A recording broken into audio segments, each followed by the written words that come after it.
Welcome to the 2016 Mid-Season Spotlight.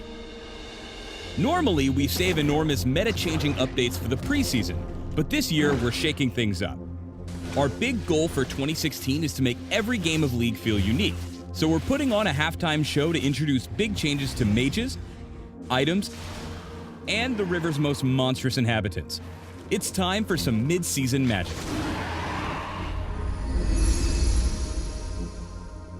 Let's start by checking in on our old pal Dragon, who's gone from elementary to elemental. He now embodies one of 4 elements when he spawns, each of which grant permanent stacking buffs to the team that takes him down.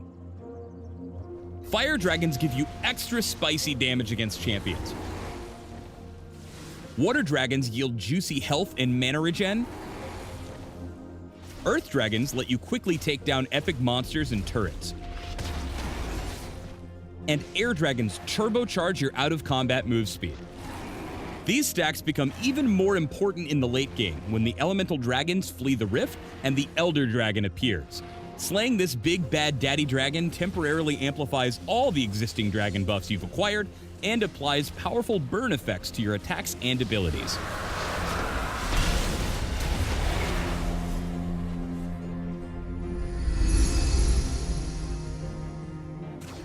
Meanwhile, on the other side of the river, our bug-eyed buddy, the Rift Herald, is also looking a little different these days. The big purple critter now spawns only once per game, but packs one hell of a buff inside that tough little shell. Crack open the Rift Herald and pick up the buff to become corrupted, granting extra dueling power whenever you're away from your allies. Best of all, the Herald's buff is clingier than your average barnacle and sticks around even through death. It also lasts a long time.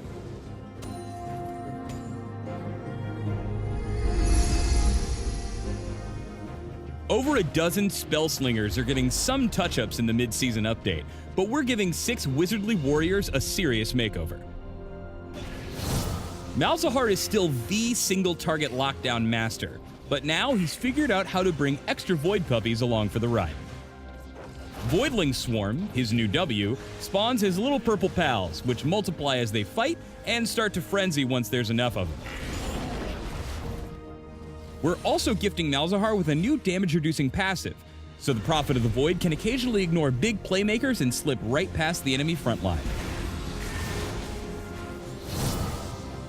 Vladimir is the slippery blood mage with insane lane sustain, and we're escalating his ability to leverage his health bar to lay down the herd. Tides of Blood can now be charged up to form a massive sphere of AoE Sangre Sauce that he'll then hurl at opponents. This ability uses up a serious chunk of Vlad's available health, so he'll have to heal up between bloody onslaughts with his newly tuned transfusion.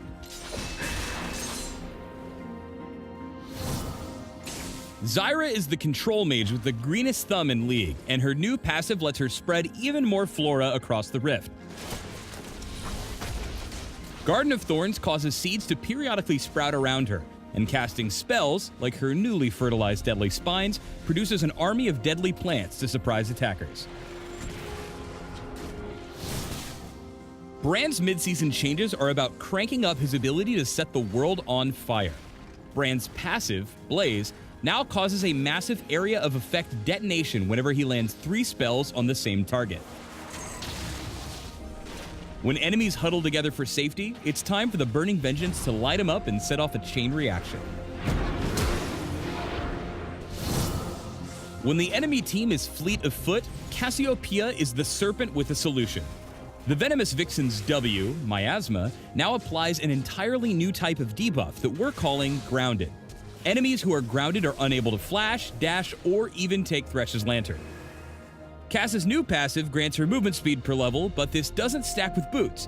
In fact, she's not even allowed to buy boots in the shop. She can't wear them. How is she going to put them on? Vel'Koz is the tentacle geometrist to call when you need long-range magic damage. In addition to deconstructing enemies, the Eye of the Void's basic abilities now apply stacks of research to his opponents. This upgrades his life-form disintegration rate to deal 100% grade A Void-approved true damage to all research targets.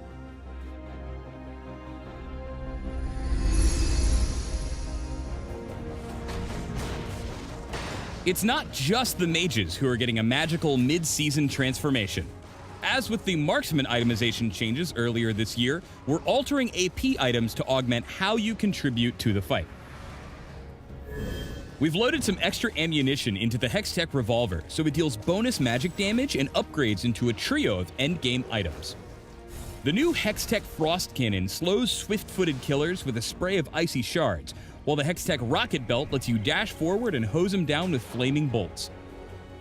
To complete the set, our old friend the Hextech Gunblade has a tweaked active effect that blasts baddies with instant damage.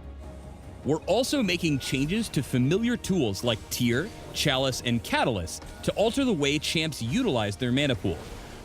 We'll save the full item breakdowns for the patch notes, but the idea is that high uptime utility champions will lean more heavily on mana regen, while heavy damage dealers will want to build a big stockpile of flat mana. This is just a high-level overview, and we'll need your feedback to help keep us headed in the right direction. Check out the 6.9 patch notes for a more complete list of the mid-season changes.